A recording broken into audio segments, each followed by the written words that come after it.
I was with another agent, Pat Webb. Pat was an explosives agent. So we kind of opened the door just a bit to the cabin.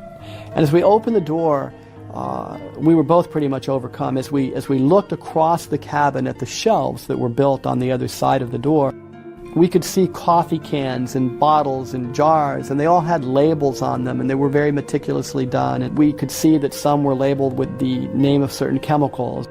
Pat Webb turns to me and he has tears in his eyes and one running down his cheek, and he said, this is it. We found the Unabomber. This is over.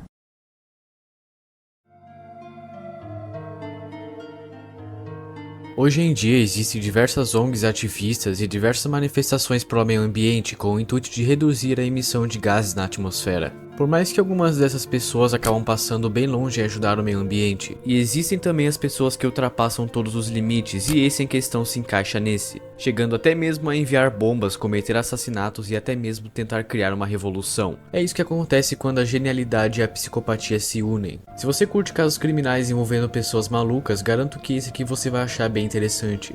22 de maio de 1942, Chicago, Estados Unidos. Neste dia nasce Theodore John Kaczynski, ou Ted Kaczynski, ou também como ficou conhecido décadas depois, Unabomber. Ted era tão inteligente que o mesmo em um teste de QI acabou tendo resultado de 167 pontos, o que fez-o pular a sexta série. Ted também tinha um irmão chamado David, que também era muito inteligente, mas Ted acabava se destacando. Nunca conheceu ninguém que tivesse um cérebro como ele, afirmou um dos vizinhos de Ted. Um outro vizinho de Ted também afirmou que o mesmo era estritamente solitário. A mãe de Ted, percebendo que o mesmo era uma criança tímida e preocupada com o desenvolvimento social do filho, ela pensou em colocar o garoto em um estudo para crianças autistas, tendo como líder Bruno Belterheim. Mas a mãe de Ted voltou atrás com a decisão após perceber que Bruno agia de maneira muito fria. 1990. Nesse ano, o pai de Ted, que sofria câncer já em estado terminal, acabou se matando com um tiro na cabeça. Não por ter depressão ou qualquer outro tipo de doença mental, mas sim por saber que a morte por câncer seria muito dolorosa, passando seus últimos dias com a sua família. Ao entrar no ensino médio, ele logo se destacou, pertencendo a diversos grupos como matemática, biologia e alemão. Mas mesmo se destacando entre os alunos, ele ainda era considerado um tanto quanto estranho.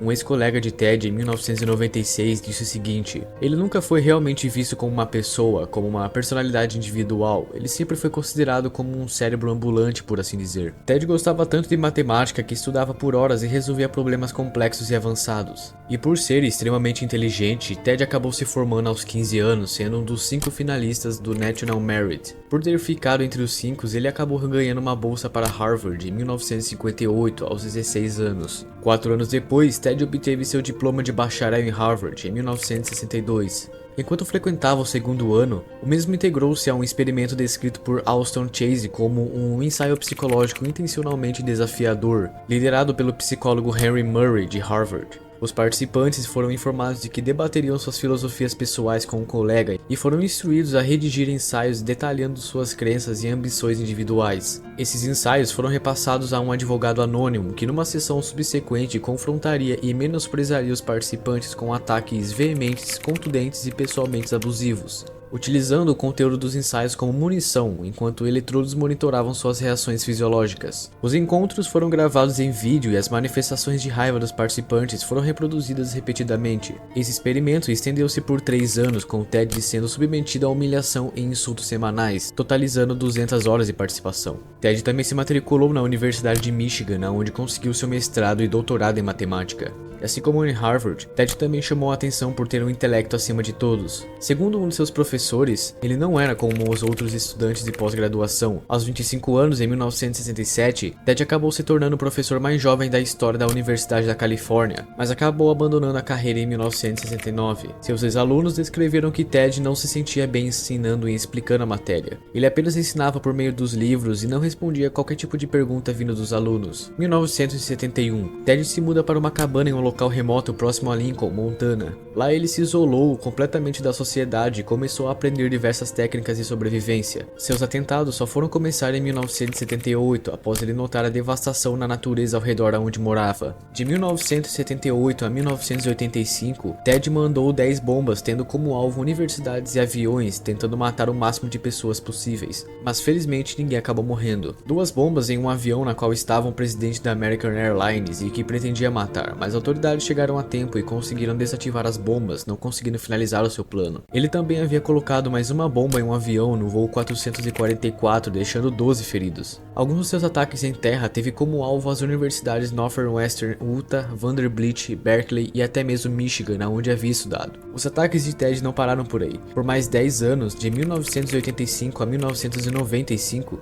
Ted enviou mais 6 bombas e dessa vez ele acabou matando 3 pessoas. Hugh Scruton, um empresário que possuía uma loja de informática. Esse homem seria a primeira vítima de Ted, no dia 11 de dezembro de 1985. Durante 8 anos, Ted enviou mais 3 bombas que acabaram deixando mais 3 feridos gravemente. Mais tarde, Ted acabou enviando mais 2 bombas que acabaram matando 2 homens. Thomas J. Mosser, um executivo de publicidade que acabou se tornando a segunda vítima fatal em 10 de dezembro de 1994. E Gilbert Brent Murray, que trabalhava em uma indústria de madeira, a terceira e última vítima fatal de Ted, em 24 de abril de 1995. O FBI assumiu a investigação para capturar o como ficou conhecido Unabomber em 1979 pelos ataques aos aviões. Durante o assassinato de Gilbert e Thomas, Unabomber enviou algumas cartas para os jornais Washington Post e New York Times e exigiu que as publicassem o seu manifesto, denominado como Industrial Society and its Future, Sociedade Industrial e seu futuro. No manifesto, ele expressava suas críticas ao avanço da sociedade industrial e tecnológica, argumentando contra o impacto negativo desses desenvolvimentos na liberdade individual e no meio ambiente. Ted exigia renúncia à tecnologia industrial e promovia uma sociedade mais primitiva e sustentável. Por recomendações do FBI, os jornais acabaram divulgando o manifesto, já que Unabomber afirmou que se o manifesto fosse publicado, ele pararia com seus ataques. Durante quase 2 décadas, o FBI tentou descobrir e capturar Unabomber. Por incrível que pareça, o FBI gastou mais de 50 milhões de dólares atrás do criminoso, chegando a colocar como recompensa por alguma informação que o levasse ao criminoso $1 milhão.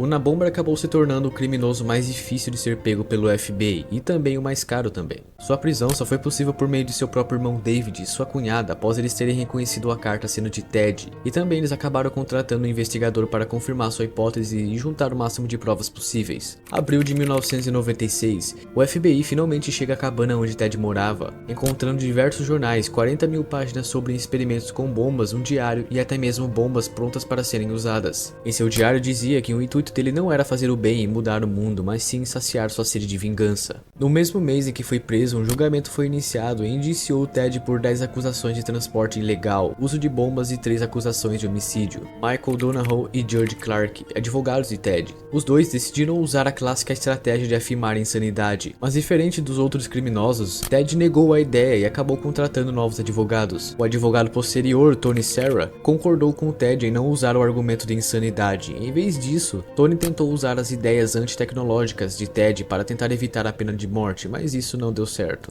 Ted até mesmo tentou cometer suicídio onde estava preso, mas falhou na tentativa. Alguns psiquiatras e psicólogos analisaram Ted e afirmaram que o mesmo possuía esquizofrenia. Já outros afirmaram que Ted não possuía esquizofrenia, mas sim transtorno de personalidade esquizoide, que se caracteriza por falta de empatia, frieza, isolamento social e falta de interesse social. Mesmo com os diagnósticos, ele foi considerado competente para ser julgado e foi julgado como culpado e acabou pegando prisão perpétua. O mesmo acabou morrendo aos 81 anos na prisão federal da Carolina do Norte. A causa da morte não foi especificada, mas algumas pessoas afirmaram ter sido suicídio. Esse foi o final de um gênio que poderia ter usado suas habilidades e inteligência para fazer o bem, mas fez totalmente ao contrário. Theodore John Kaczynski, nascido em 22 de maio de 1942, o homem mais difícil de ser pego pelo FBI.